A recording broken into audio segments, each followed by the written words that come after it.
So where do you go when the fire is low? You're feeling unnerving when you're feeling no burning.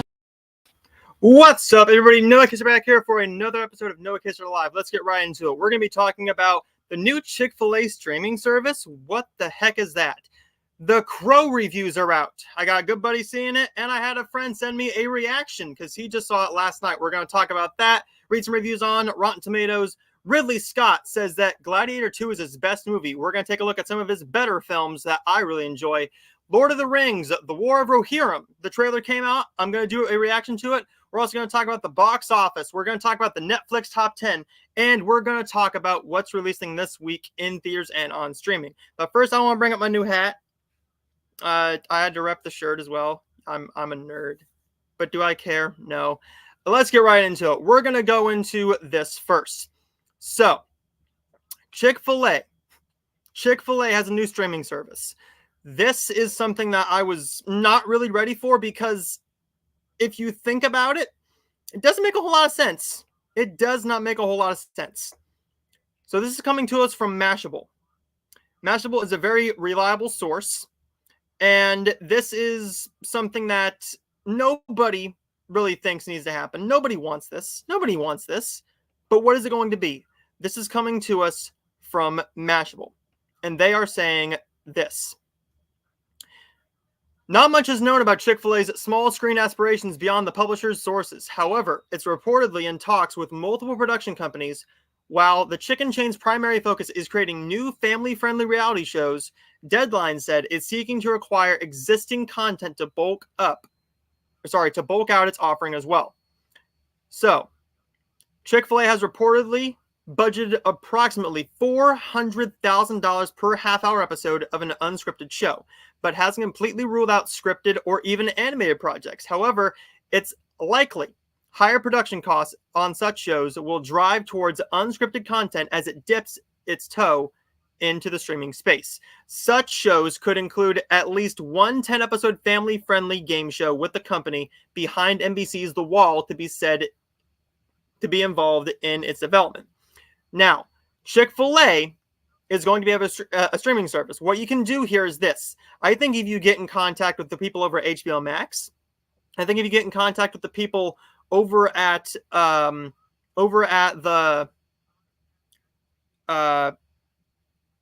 Discovery Plus, is that what it's called? Yeah, for Discovery Plus, you have to get things like Love It or List It. You have to get all the Magnolia stuff. You gotta get Diners, Drive-Ins, and Dives. Maybe Chopped, Top Chef. Get some of those shows on there. Go and lean with them. Come on. I'm a cooking guy. I love to cook. You could even get some of the maybe Julia Child stuff. If Julia Child wants to have her estate, she's sadly passed away now. God bless her. But she's awesome. She's amazing. What is this streaming service going to be? How much is it going to cost? Well, Chick-fil-A isn't really all that cheap. Let's just put it that way. It's not very cheap. I want to say this. Give me more cooking shows. Give me a game show where you win Chick-fil-A for a year. That's your third prize. Your second prize wins $5,000. And then your ultimate prize wins $10,000. You make it maybe like a food trivia show. You do something like that. What is this going to be? We will find out eventually, but this was just intriguing news to me, and I really enjoyed it. Let me know your thoughts in the comments down below. Are you excited for the new Chick-fil-A streaming service? What are your aspirations for it? What do you think it's going to cost? Let me know your thoughts in the comments down below. Speaking of comments, we're going to go into the very first comment, and this is coming from Cam Cross Comics. I don't know this guy. I'm kidding. I love you, man. You're awesome. You've been on my channel. Awesome, dude. Check him out. He does comic reviews. He's a comic book nerd. He says, love the outfit, my man. Thank you. I know this is your favorite movie of the entire year. You saw it 4 or 5 times in theaters, and if you could see it, you would definitely be just happy. You would be over the moon excited. This is coming from Sav.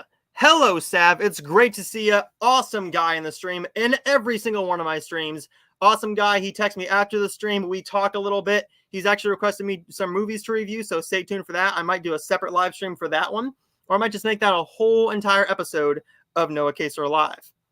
This is coming from Lizzie. Hey, Lizzie, how you doing? It's awesome to see you. Next up is going to be Sav. He says, I'll happily be in third place. Well, I mean, Chick-fil-A. Yeah. Free Chick-fil-A. Chick-fil-A. I don't got one within an hour of me, so that just hurts my soul. But let's get right into the next topic, which is going to be The Crow's reviews are poor. So starting this out, I had my good buddy Gavin Cross sent me a video about his thoughts on this. So let's take a look at this, and then we'll read some Rotten Tomatoes reviews. As someone who has not seen the original 1994 version of The Crow and someone who has not read the graphic novel, I found the new film, The Crow, to be a bit of a disappointment. Skarsgård is fine when he isn't speaking. FKA Twigs is also unfortunately not great, and their chemistry just isn't very believable. On top of that, you had to have very sluggish pacing and a very uninteresting villain, and it all just accumulates in a messy action romance movie that I just didn't care for. So there was Gavin's thoughts on The Crow. What do other people have to say about The Crow? We're going to go to Rotten Tomatoes. I'm going to read some of these small little blurbs from people I trust very much. And the first one is from one of the greatest critics on the face of the planet. That is from Next Best Picture, Matt Neglia. Matt Neglia says, overall, The Crow is not only a missed opportunity that fails to justify its existence, but an endeavor that should have been laid to rest many years ago. Going down here to Adam. Adam says, The Crow should have stayed dead. Flickering Myth. Robert, great critic. I haven't spoken to him myself, but I'd like to get to know the guy. Fantastic critic says, aside from one brutally satisfying action sequence, The Crow is a series of events stitched together with no build-up, logic, or momentum. For a movie about star-crossed soulmates, it has no soul. Dennis Harvey from Variety says, This reinvention's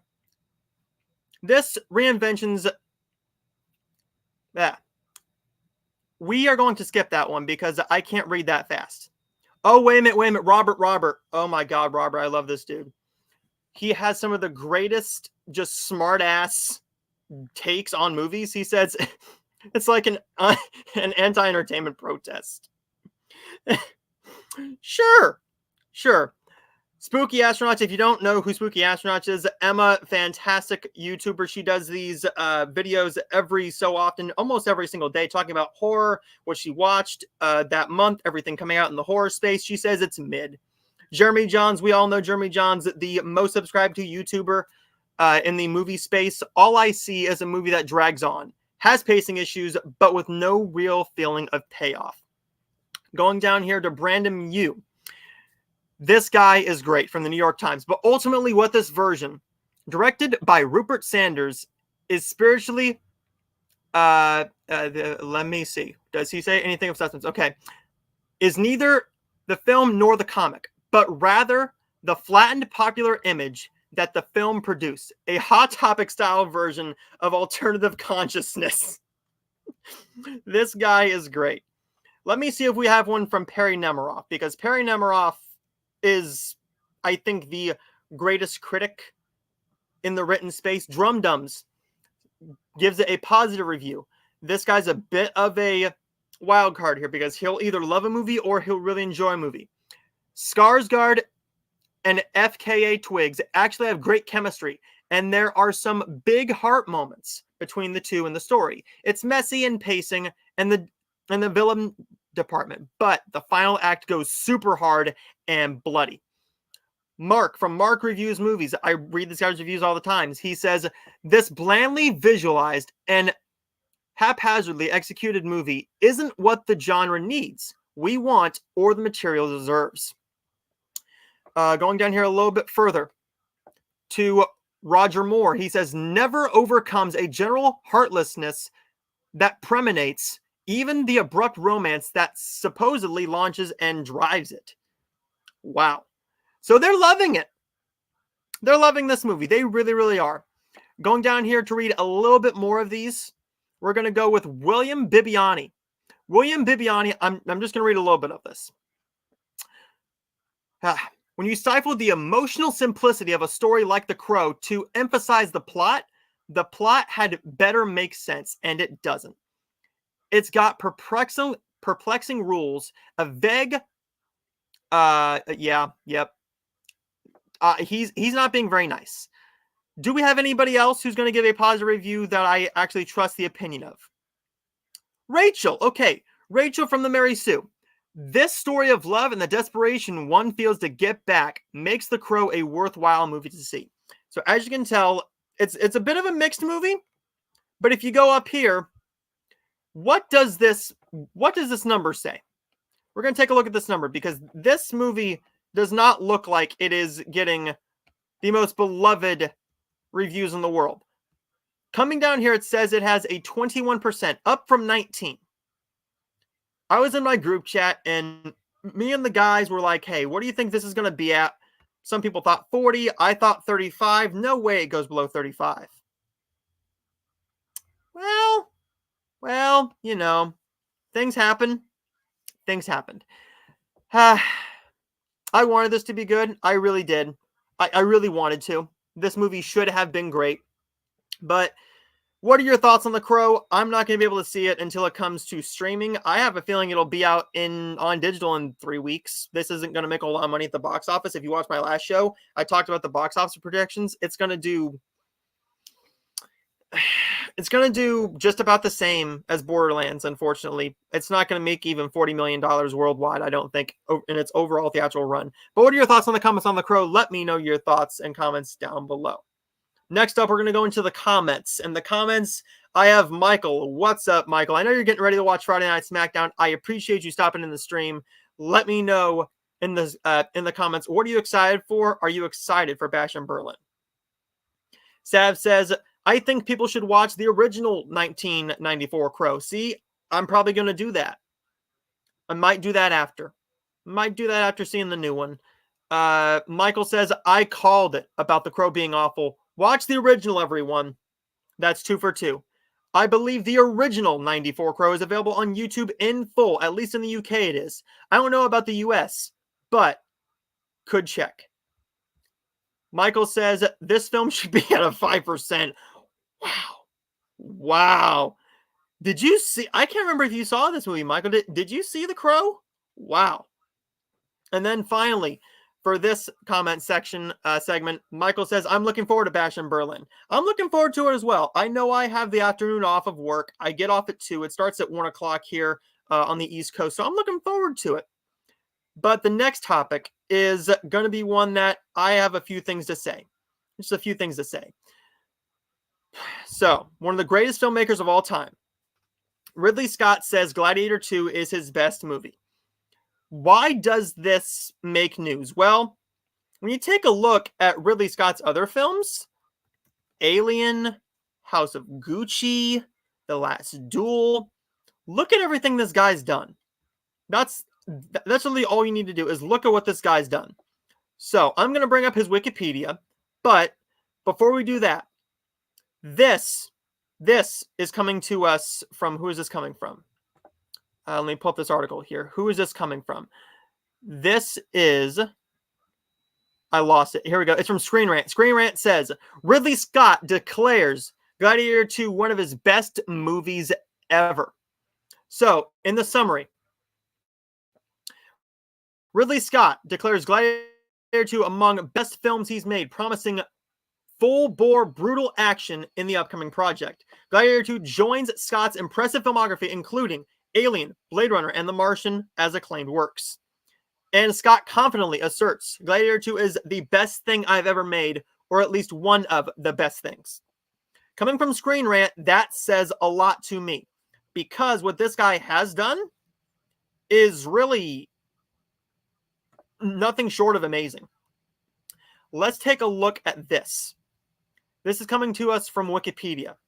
And Wikipedia gives us all his movies. I'm only going to speak on the ones I've seen, but this guy has an impressive filmography. So, Alien, fantastic. We all know it. I haven't seen the original Blade Runner all the way through. I fell asleep once watching it, and I just tried, and I couldn't do it. Going down here to Gladiator, I think Gladiator may be his best film. There's one that is really, really close to it, but we'll get to that one later. Black Hawk Down, fun movie, way too long, a bit of a mess, but still a fun time. Alien Covenant, decent, not great. I did enjoy this one a little bit more, but then again, I think most of the Alien movies are a bit forgettable, in my opinion. All the Money in the World, good film, just a one-time watch. What I think his best film is The Last Duel. The Last Duel is easily, I think, his best film. Matt Damon, Ben Affleck, Jodie Comer, and Adam Driver. All about this woman who is raped by Adam Driver's character, and it's basically, you're seeing this movie from three ways. You're seeing it from the king's point. Okay. You're seeing it from Matt Damon's point of view, Adam Driver's point of view, and Jodie Comer's point of view. It's up to you to figure out which one was actually going to be the one that was true. Do they tell you? I'm not going to say. I'm not going to say, because that's up to you. I think it's a fantastic film, heartbreaking but fantastic. The thing he did wrong with that film, though, is when people said that this movie flopped because of this, this, and this. I'm sorry, it's a 2.5-hour period piece. You had competition back then, man. It was 2019. We'll take a look at the calendar if you want us to. Don't blame the young crowd for going in and going, I'd rather go and see something a little bit more fun than a hard-hitting movie about a woman being raped and you trying to figure out if it actually happened, what actually happened, and who's telling the truth. That's a hard-hitting topic that very few people would like to go and see in a theater. Looking at what you've done, this is phenomenal. However, what you don't do is you don't blame the younger crowd, because the younger crowd is making your movie money. See what I'm saying here? They're giving you the opportunity to make these movies, because say your movie came out in 2023. If you were going to make a movie like The Last Duel now, Oppenheimer made that studio money. It made Universal money. So you could go and make The Last Duel. So you could make a movie like Alien Covenant. So you could make All the Money in the World. Is it going to be his best movie? We'll be the judge of that, but I think the trailer looks good. I love the first Gladiator. It's a fantastic movie. The trailer looks good. The soundtrack, except for one song that is a bit buffering for some people, including me, but I think he might be onto something here. The trailers look great. It's getting some Oscar buzz. We'll see what happens. Are you excited for Gladiator 2?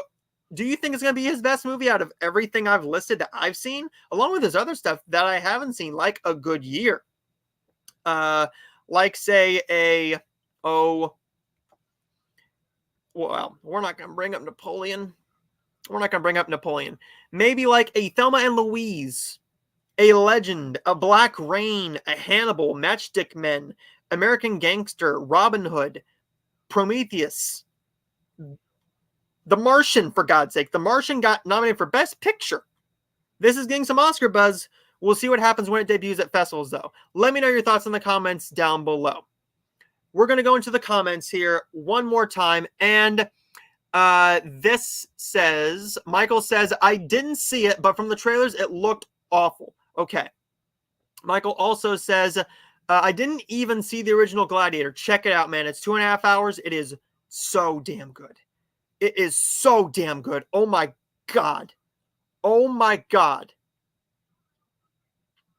Let me see. Michael says Blade Runner is a classic. Definitely give it another watch. I definitely will. I'm gonna watch that on Blu-ray. I want to. It needs to be seen. I want to do a double feature with Blade Runner and Blade Runner 2049. That'll be like a 6-hour adventure, so I'll have to wake up early in the morning on my day off and just start watching Blade Runner and then go into Blade Runner 2049.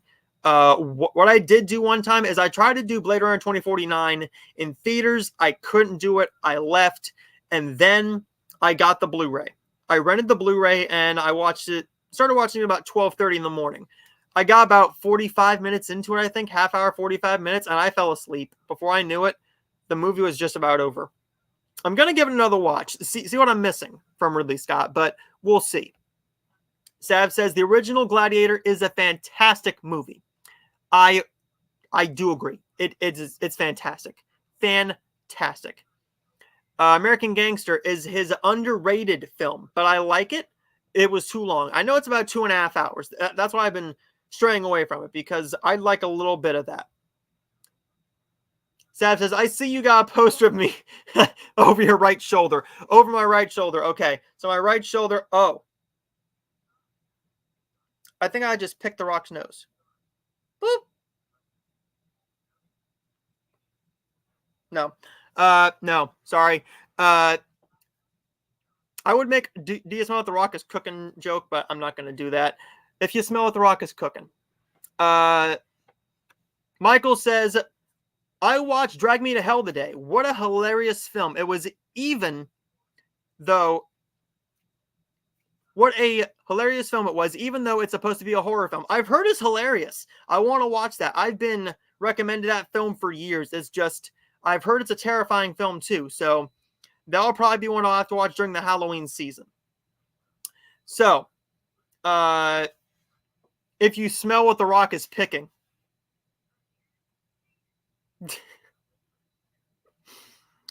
Moving on. This went off the rails, and I love it. I love you guys. This is awesome. It's awesome to have you guys here. Next up, we're going to go into a brand new trailer that just dropped yesterday, and that's going to be for Lord of the Rings, The War of Rohirrim. So, the brand new trailer dropped, and we're going to watch it right now. I have not seen any of the Lord of the Rings movies except for one. I saw The Hobbit, The Battle of the Five Armies.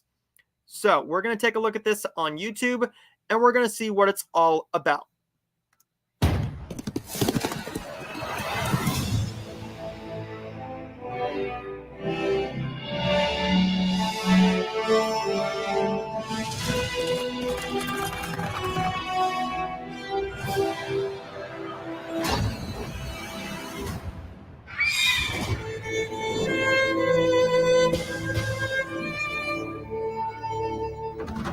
All Middle-earth knows the tale of the War of the Ring. But 200 years before that, Riders of the Mark! Brothers of Rohan! there was an older tale. Arise!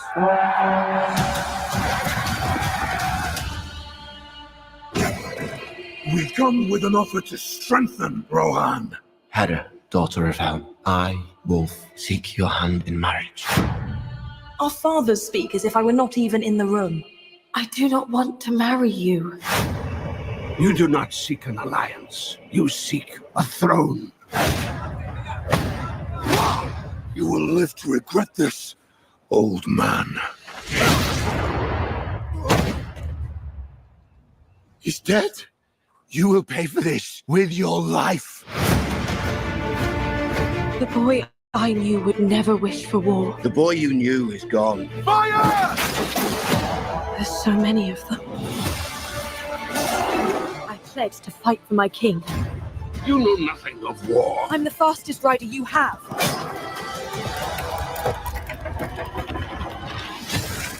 People need hope, Hera. Something to believe in. Oh, beautiful. Look at that. My pride. My joy. You could rule the world. You think I am afraid of you?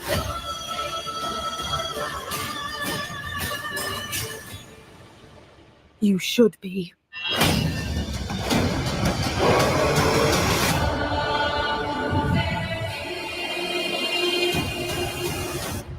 What does mortal want with rings?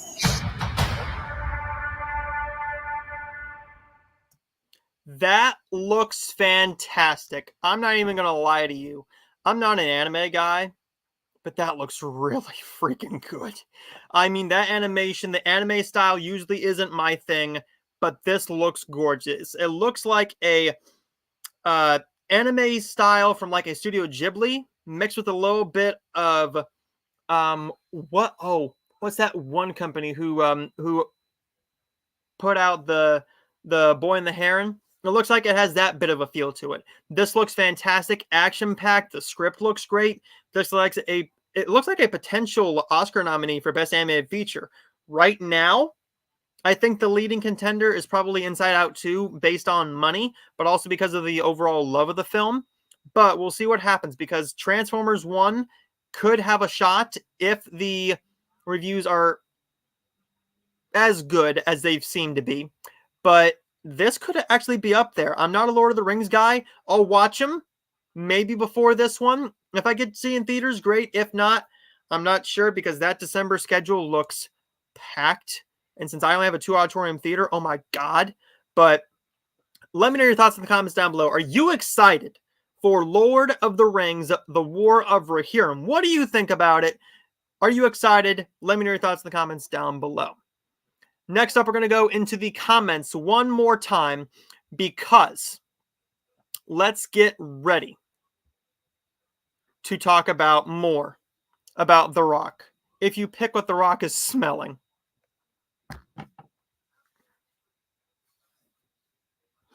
I love my audience. I love my audience. I really do. I really do. The Lord of the Rings films are not my cup of tea. See? That's what I thought. Then I saw The Hobbit and the Battle of the Five Armies, and I really loved it. I really loved it. So I want to give them another shot. It might just be they hit you at the right time. Ready?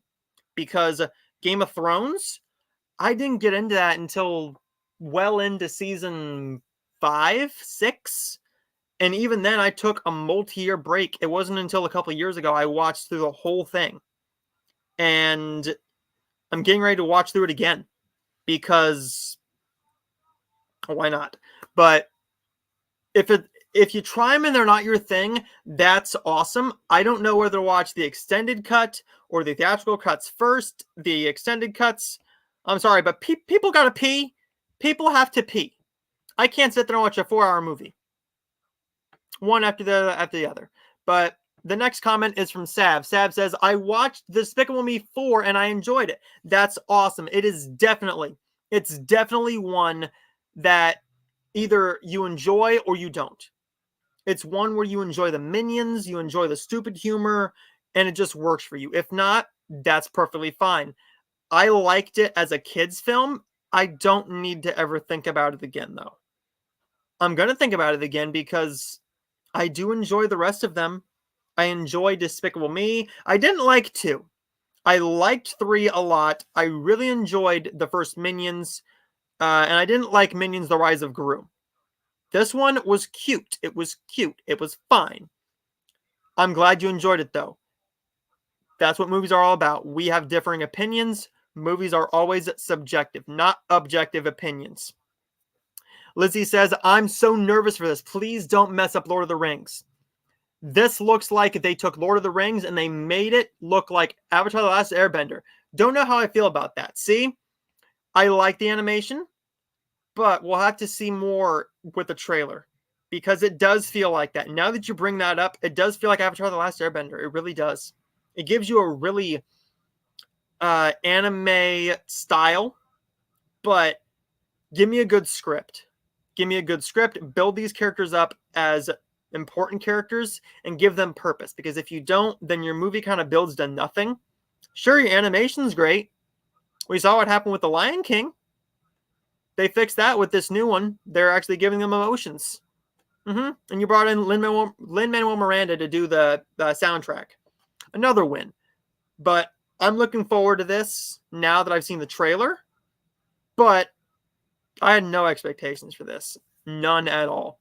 I just saw the trailer dropped. People were enjoying it. I thought, let's just give this a shot. Let me know your thoughts in the comments down below. Are you excited for Lord of the Rings, The War of the Rohirrim? Or are you like some people in my comment section? Are you like Lizzie? Are you a little bit more nervous about this because you love this franchise so much and you don't want there to be a bad film?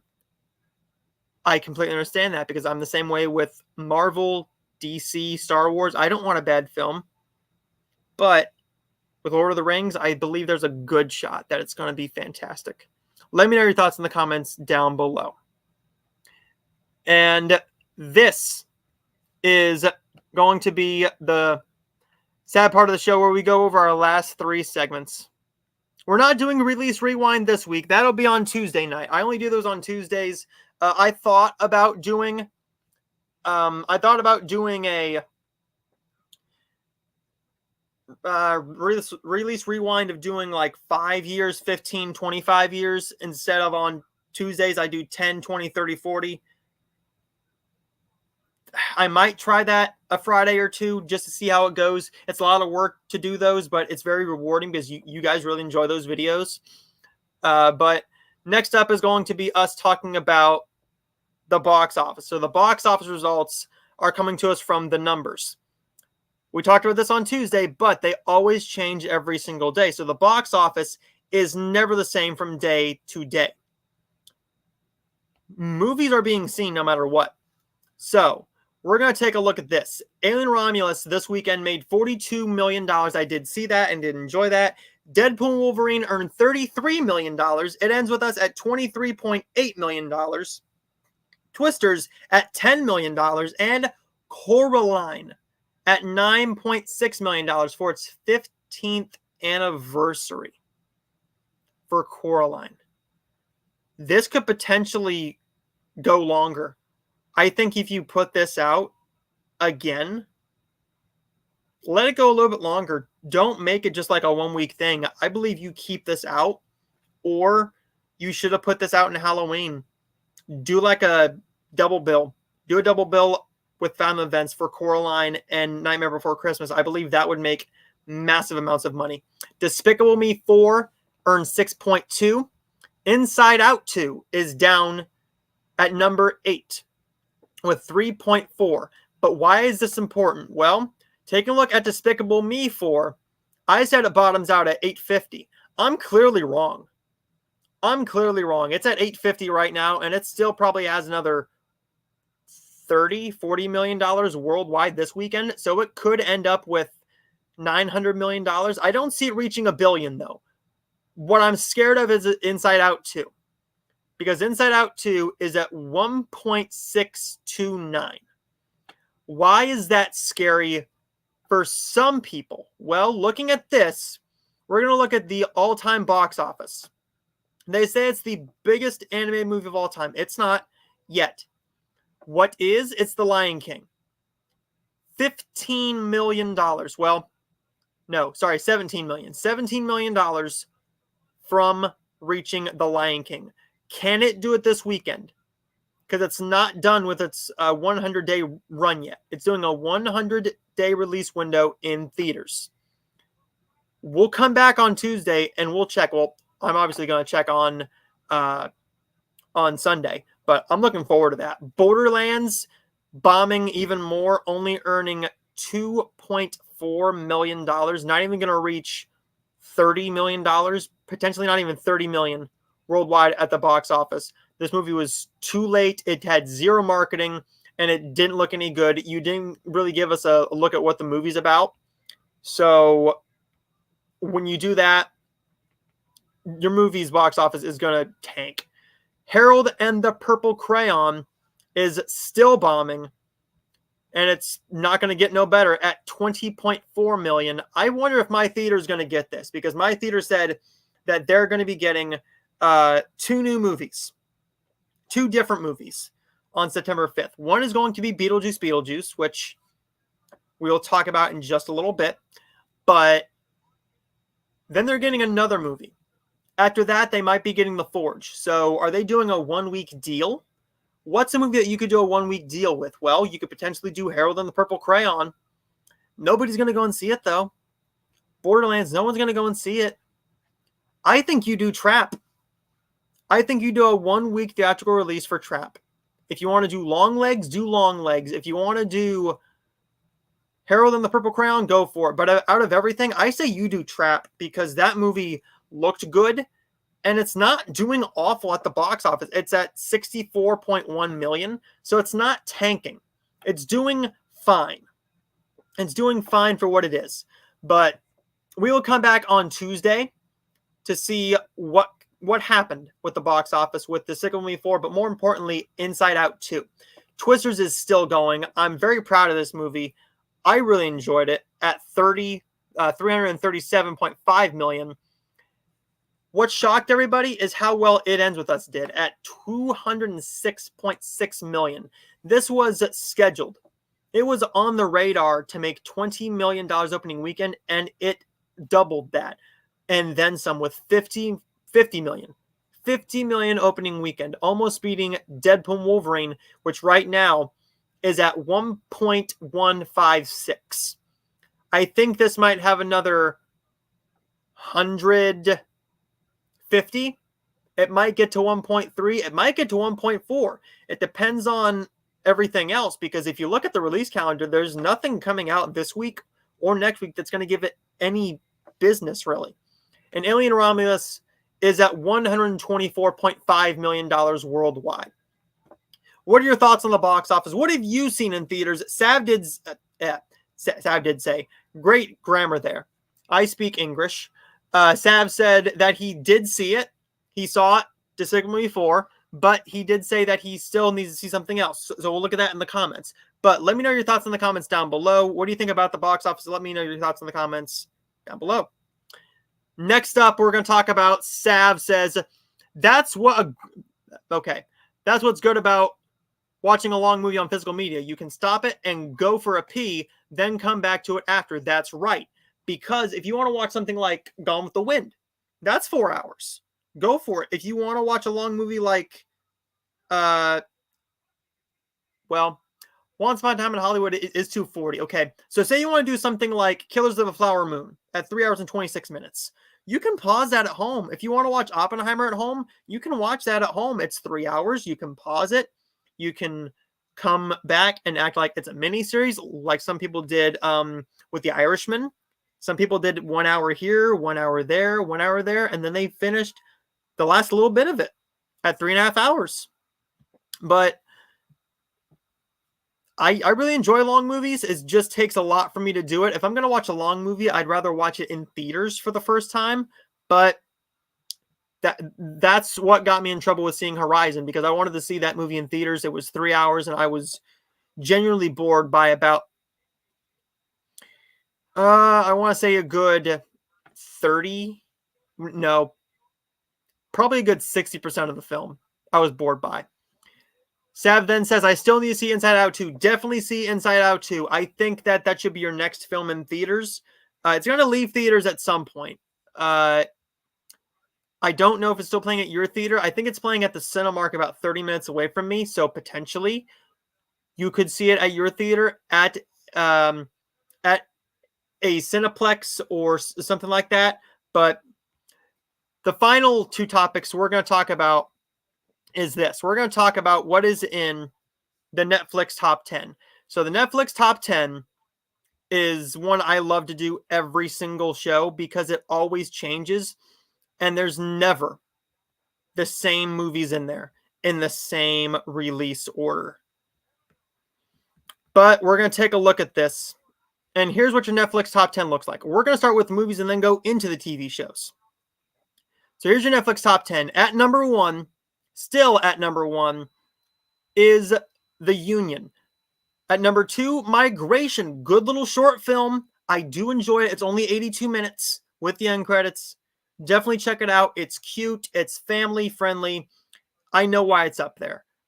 This is no surprise either. Untold, the murder of Air McNair. Yeah. True crime stuff goes way up in the Netflix top 10, whether that's a film or a series. Number 4 is the Emoji Movie. Yeah, we're still having the Emoji Movie in there. It's awful, but I get why it's on there. Kids enjoy it. You can shove it on. If you need something quick to watch, like, I'm not kidding you. If I need something quick to watch, I could just pop that on. And it's mindless stupidness. It's not a good movie. But if you just need something quick to watch, check it out. I'd highly recommend Migration over the Emoji Movie, though. Number 5 is Trolls Band Together. Still haven't seen that one. Don't have a whole ton of interest. Number 6 is Logan Lucky. Good film. Sorry. I got that completely confused with another film. I have not seen that film. I might have. You want to know what? I'm actually going to add that to my watch list now. Yep, it's on my watch list. Super Mario Bros. Is back. It was gone for 2 or 3 weeks, but now he's back. Welcome back. I missed you, old friend. Not really. I liked it. It's pure fun. The story's not all that good. It's fun nostalgia. But I'm just surprised that it's still at number 7 and it's still in the Netflix top 10. How long is it going to stay in this time? I think it was there for 16, 17, maybe 19 weeks. Minions at number 8, no surprise there, along with the Lorax. I enjoy the Lorax. It's a fun musical, beautiful animation, decent cast. Number 10 to end off the the movie is Saving Bikini Bottom, the Sandy Cheeks movie. Netflix did send that to me to review, and it is not good. Going down here to the TV series, we have this. What's that called? Oh, yeah. American Murder, Lacey Peterson. At number 2, we have Emily in Paris, Wyatt Earp, and The Cowboy War. I will be watching that very, very soon. It's on my watch list. The episodes are short, so I have a feeling I'll be talking about that one here shortly. Dark Winds, an AMC series. A new Netflix show called The Accident. It's only 10 episodes, so check it out if you're interested. Number 6, I binged this all yesterday morning. And that's the 3rd season of that 90s show. Does have a nice little cliffhanger. Not as good of a cliffhanger as season 2. It's getting better. The chemistry is getting there. They're having the same bond as the original cast did. Give me more of this. Laura Prepon, who plays Donna Pinciotti in both That 70s Show, and she's back for this one. I want more of this. She said she wants more seasons. I want more seasons of this. A Discovery of Witches, that's at number 7, along with Mayfair Witches at number 8. Along with something I did watch yesterday as well, Matt Rife Lucid, a crowd work special. That was decent.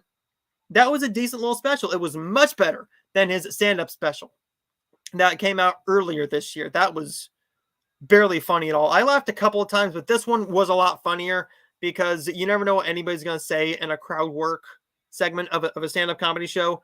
Definitely something you want to check out if you're a Matt Rife fan. If you're not, he's not for anybody. He's definitely not for everybody. And that's fair. I wanted to see this because I was curious. Do more crowd work specials because they definitely work a lot better for his comedic style because that's what the fans are used to because you don't want to post the same jokes over and over and over again. You want to see what did this person say at this comedy show?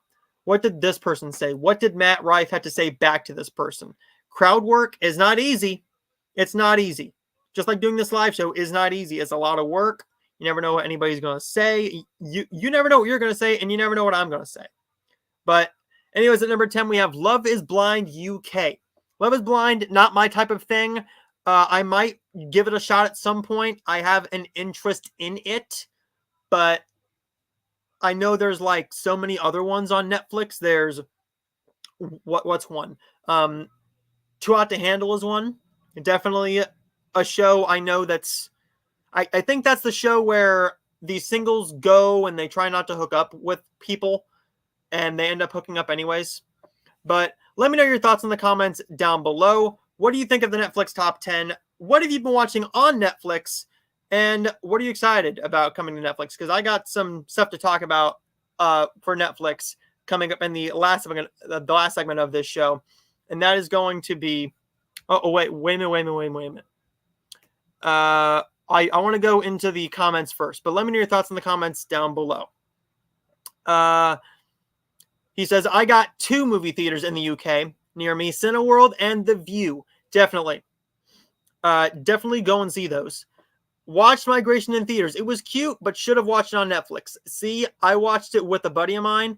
Never would have thought it would be at number 2. See, with Sony movies or Universal family movies, you never know. Even Madam Web was at number 1. It was at number 1. Not a good movie. I enjoyed it, though. It's a bad movie, but oh, is it fun to watch. And Lizzie also says, oh my gosh, the Lacey Peterson series is so good. If you say it's good, I will definitely give it a shot. It's only what? How many episodes of this? How many episodes is this? Let me go back. 3 episodes? It's only 3 episodes. And they're about an hour apiece. So if you say it's good, I can definitely give it a shot. Next up is, have you seen Waterworld? I have not seen Waterworld, Sav. I need to add that to the watch list. And he asks me, have you seen Dark City? I have not seen Dark City. It's not streaming anywhere for me to see it. Unfortunately, I want to, but I don't think they're streaming anywhere right now. Eventually, I'll get to them, but I just need to find the time. I don't really want to rent them because I got a lot of stuff coming out of the paycheck soon to rent because we got a lot to talk about in the what's releasing this week. But we're going to do a couple weeks because there's a ton to talk about. And Lizzie also says, I'm surprised Peaky Blinders didn't make the top 10. It was actually in there a couple weeks ago. It was in the top 10 for quite a long time, actually. The newer season came out, and it was on there almost the day it came out. Unfortunately, that's what happens. With the Netflix series and true crime stuff really does go to number one. It stays in the series. But if you look at the movies just don't. You have The Union. You had Beverly Hills Cop 4. You had the SpongeBob movie. But if you look back at the movie section, how many is actually in the top 10 right now? 1, 2, 3. 3 out of the 10 are Netflix originals. That's mostly because the movies aren't always amazing, but people want to see them anyways, and I respect the hell out of that because I want to see them. And that leads us into the next segment and the final segment for this show, which is going to be what's releasing this week in theaters and on streaming. This is a lot because we're going over a couple of weeks here.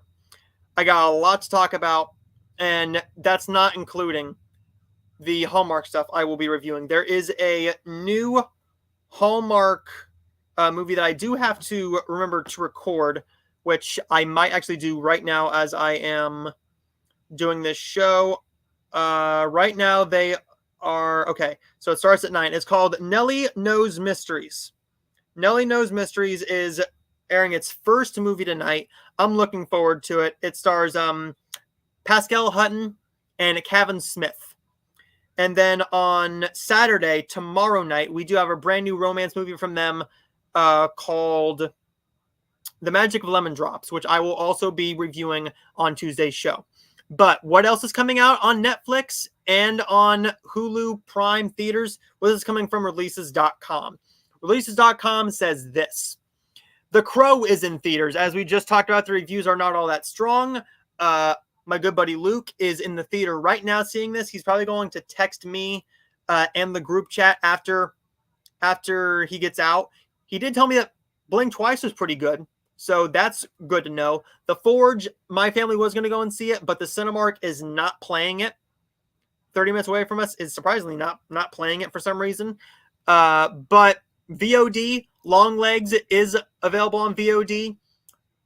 My good buddy Gavin, as you saw earlier in the show, who gave his reaction to The Crow, this is his favorite movie of the entire year. He wants me to watch this so badly.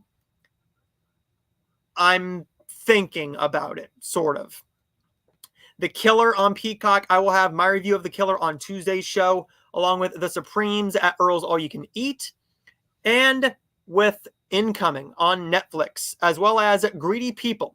So what is Greedy People? Greedy People is a new film, and this one stars Joseph Gordon. Well, there we go. It stars Joseph Gordon-Levitt. Residents of a small town island navigate a murder and a discovery of $1 million. A series of increasingly bad decisions upend the once peaceful community. I need to take a little drink break because as you can tell, my voice is starting to go. Talking for about 45 minutes all by yourself, not the best thing in the world. Lily James is in this. Oh, Lily James. One of the most beautiful actresses on the planet. If you haven't seen her in Baby Driver or in Cinderella or in anything she's been in, phenomenal actress. One of those beautiful people on the entire planet working in the film industry. Going down here a little bit further. What else is coming out? In theaters, we do have 200% Wolf.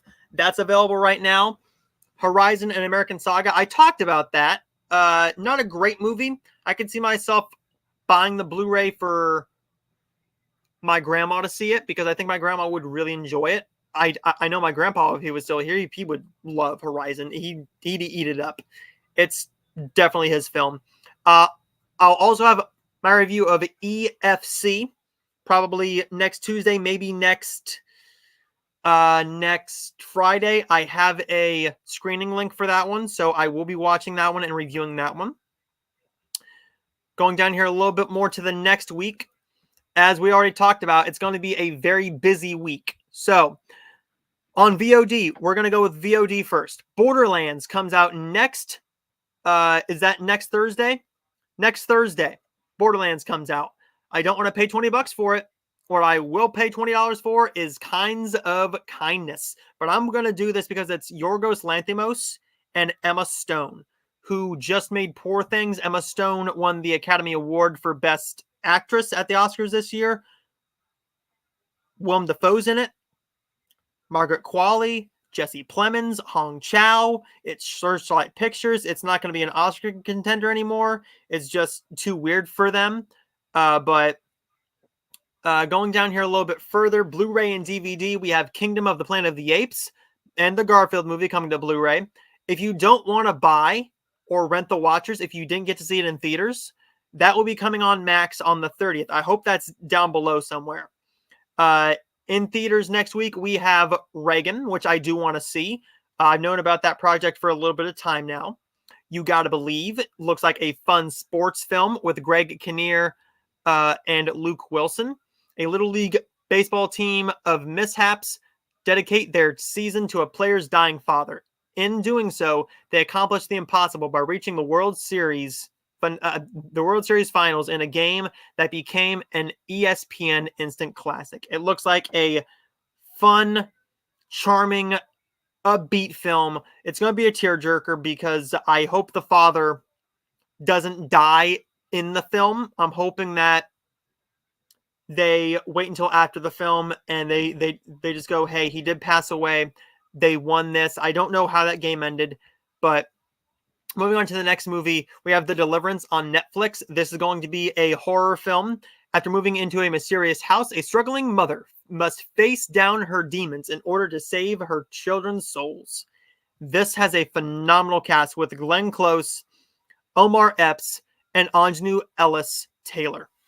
It's also directed by Lee Daniels, who I think he did a fantastic job with a movie called The Butler.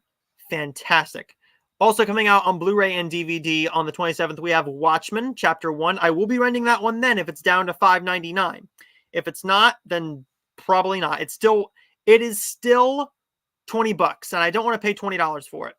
I do have a screener link for Out Come the Wolves, and I will be reviewing that one on next Friday's show, maybe next Tuesday's show if I get around to watching it before then.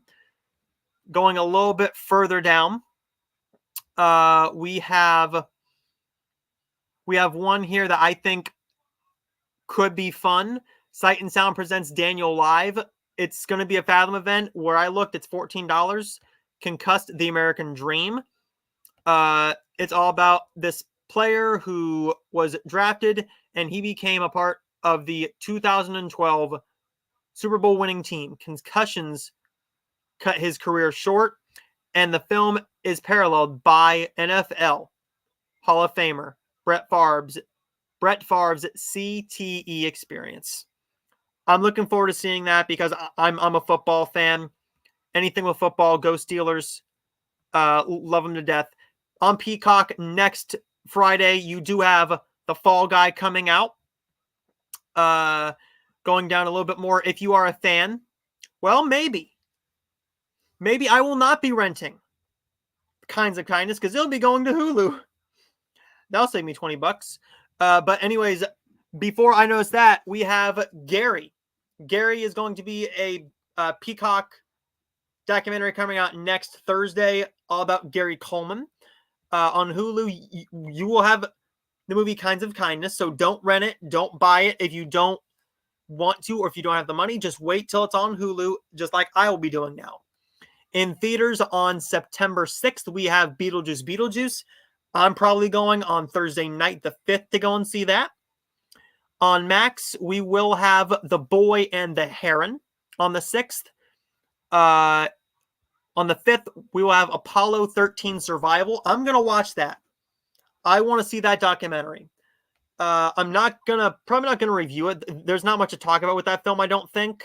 What is this? Rebel Ridge. It's on Netflix. I believe it's a English language film, if I'm not mistaken. I could be 100% wrong. Well, that is still Apollo. What is Rebel Ridge? Rebel Ridge. A former Marine. A former Marine grapples his way through a web of small town corruption when an attempt to post bail for his cousin escalates into a violent standoff with the local police chief. He didn't start this fight, but he will finish it. That looks like it could be fun or it could be bad. Depends on the script. Emery Cohen, I mean, cool. I'll see how long the movie is. Before I even think about it. Down here we do have, what is this, Cope? On a seaside estate during the 1918 Spanish flu, a rebellious servant spearheads an uprising against his wealthy employer. That could be fun. It's Pierre Skarsgård. It's a comedy. I might try that. I might have to try that.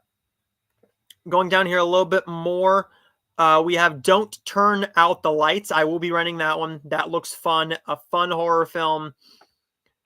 I did see, I think I saw the trailer for that one. And the cast does look decent, but nothing amazing. It could be a nice big surprise. Who knows? With a movie like that, you could have something phenomenal. If you want to see a Netflix movie in theaters, in select theaters, you will have His Three Daughters, which is coming to Netflix on the 20th, I believe, of September. Going down here a bit more to end things off, we will have Wolves Against the World. This is probably a lower budget horror film. Well, that might be telling me it is time to end the show. There we go. We'll go down here just a little bit more, see what else is coming out. Sweeney Todd and the Demon Barber of Fleet Street is getting a 4K, so that's really nice to know. I already have the Blu-ray, so I don't need it. And we will end off with this week, because Inside Out 2 does have the Blu-ray coming out on September 10th, along with the Blu-ray for Horizon.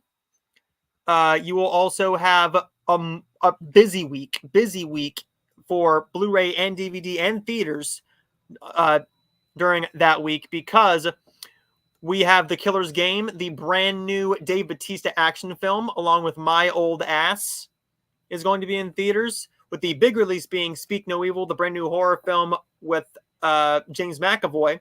Uglies is on Netflix. I will be watching that. It's Joey King. It looks like a decent little flick. A film for the older crowd, The Fabulous Four. I'm going to rent that one. Once it comes down to like $5.99, then I'll do it. I'm going down here a little bit more. Civil War comes to Max. I do have a screening link for a Halloween Feast, so I will be reviewing that one closer to when I'm actually able to and speak about it. What is Stinky Summer? That's probably just a stupid family comedy, and I'm going to be all over that. I'm going to have to be all over that because it just looks dumb. The Nana Project looks like it could be a fun comedy. Does have a decent little cast here. I mean, if that's what I think it is that Nolan? Yes, it's Nolan Gould. From Modern Family. I love that kid. Love that guy. Give us more of them. Unfightable comes to theaters, a smaller film, but that's going to be basically about it. That's going to be about it. So, if you are a fan of any of this stuff, definitely check it out. I got a lot of reviews coming to you. Each and every week I will have a Hallmark movie review. And not to mention that on September 10th, Hallmark Plus, Hallmark Movies Now goes to Hallmark Plus, where they drop a new movie or two every single week for the first little bit. For the first 3 weeks, they will be dropping a new romance movie and a new mystery, as well as a couple new series. And all that stuff comes out, I think, on a Thursday.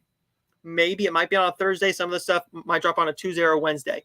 But I'll be reviewing all that stuff for you guys. Maybe not the series because I don't know how to review a reality series. But let me know your thoughts in the comments down below. Or what are you excited about coming out? And before we go, let's go into the comments. What you drinking? I have a nice glass of tea here. I'm a tea drinker. Love me some tea. As I know you do in the UK. I enjoyed The Watchers, The Kingdom of the Planet of the Apes, and Garfield. Good to know. I will be watching The Watchers on Max. I will be renting Garfield, and I will be waiting to watch Kingdom of the Planet of the Apes eventually this year, before the end of the year and before I make my end of the year lists. He says he's going to the pub on Saturday night. Care to join me? I don't drink, man. I don't drink, but I'll have a glass of water, man. I'll have a glass of water. We can just talk movies. That's awesome. He says, you're old. Hey. And finally, well, two more actually. If you haven't seen City of Angels, I can recommend it. That's actually in my watch pile. That might be on Max or Prime as well. So that might be an easy thing for me to watch. I know it's Meg Ryan. Isn't it Meg Ryan and Nicolas Cage? I believe so. And then the last comment says, you guys do like your tea, definitely. But thank you everybody for watching this live stream. It's awesome to talk to you guys every single time. It did go a little bit off the rails, but hey, guess what? It's Noah Kaser Live. You never know what you're going to get. Let me know what you think in the comments down below about any of the topics we talked about. Like and subscribe if you're new. Let's get to 1,075 subscribers. I believe I'm about maybe 10 subscribers away. I'd like to get to 1,200. I'd like to get to 1,200 before the end of the year. Oh, here we go. One more comment. And he says, okay. Me friend drinks soda in the pub. Okay, awesome. Awesome. So that is it, everybody. Like and subscribe if you're new. And as always, I will see you guys next time. So where do you go when the fire is low?